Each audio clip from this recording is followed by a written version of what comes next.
amigos? Bienvenidos a Divulgantes, el lugar de encuentro entre las ciencias y las humanidades. Hoy vamos a hablar de ciencia, experimento y método científico. En el caso de la astronomía se usó durante siglos instrumentos como el astrolabio, el cuadrante o el sextante. Sin embargo, desde la aparición del telescopio a principios del siglo XVII, habría que pensar cómo ese instrumento aportó nuevos elementos para la observación y modificó la forma misma de concebir las teorías astronómicas. De hecho, el propio instrumento pasó a formar parte de la validación de dichas teorías, no solo del descubrimiento.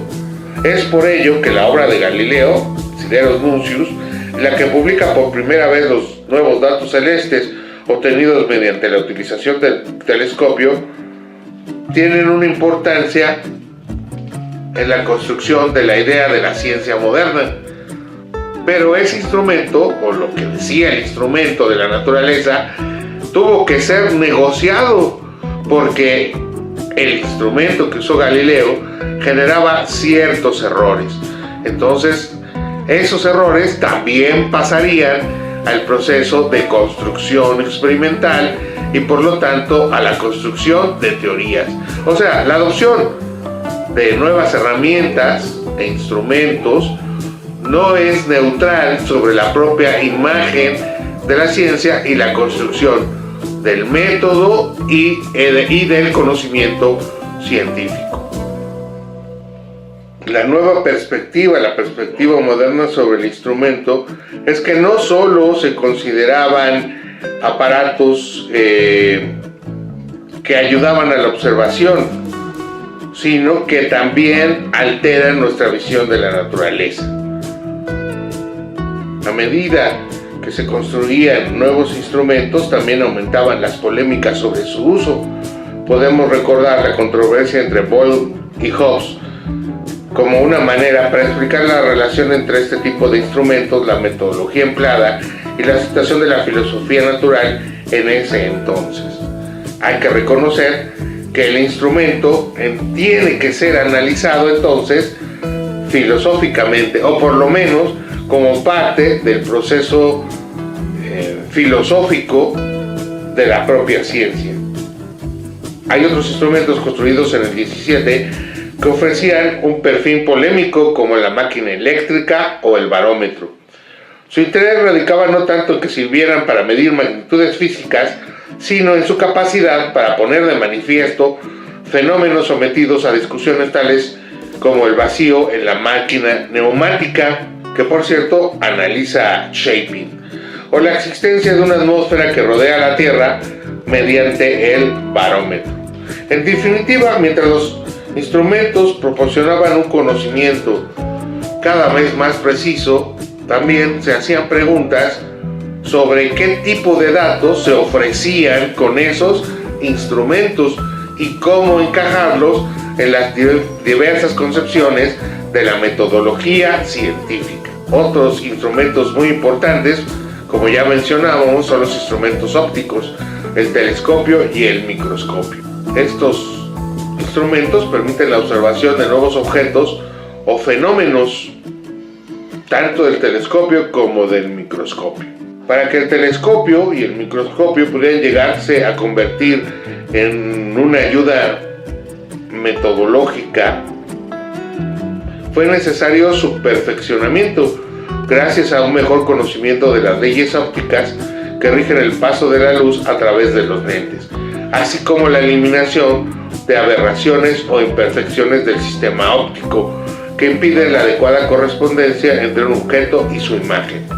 Muchas veces se presentan los instrumentos como simples herramientas cuyo único papel es permitir mejorar la investigación. Sin embargo, hay que pensar el instrumento como parte del propio proceso metodológico e incluso dentro de la percepción filosófica de la propia investigación científica, puesto que los instrumentos no solamente tratan sobre hacer observaciones, sino también alteran las suposiciones teóricas que son asumidas gracias al propio uso del instrumento.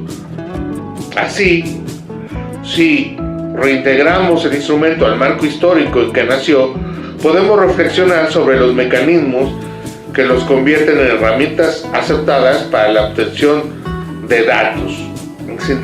Es interesante ver cómo la tradición baconiana de las artes mecánicas y la tradición técnica de la elaboración del vidrio, los metales o el arte de la navegación afectaron el desarrollo de las ciencias en aspectos de la electricidad, la química, la geología y el magnetismo o la propia astronomía. El estudio de la relación entre fenómenos naturales, métodos, estructuras filosóficas e instrumentos no debe pasar desapercibido para el entendimiento y el desarrollo de la idea de la ciencia. La ciencia y sus instrumentos aparecen sujetos a influencias que tienen que ver no solo con los desarrollos de las implicaciones lógicas, lo que llamaríamos el factor interno de la ciencia, sino también con sus factores externos. Y la discusión entre factores internos y externos a partir del punto central del uso de los instrumentos. Finalmente, y otra interesante consecuencia del desarrollo de los instrumentos durante el siglo XVII y siglo XVIII es cómo aparece o retoma o cómo cambia el papel del científico en la literatura, en la cultura, en las formas de vivir y de pensar, etc.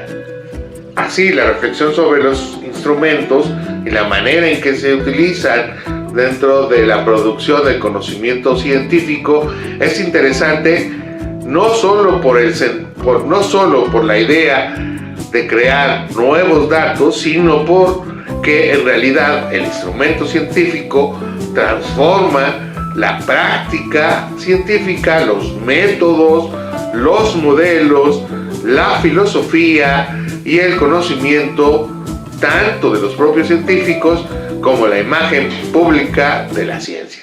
Bueno, eso fue todo por el video de hoy. No te olvides de suscribirte al canal y darle un like si te gustó el video. Hasta luego, amigos.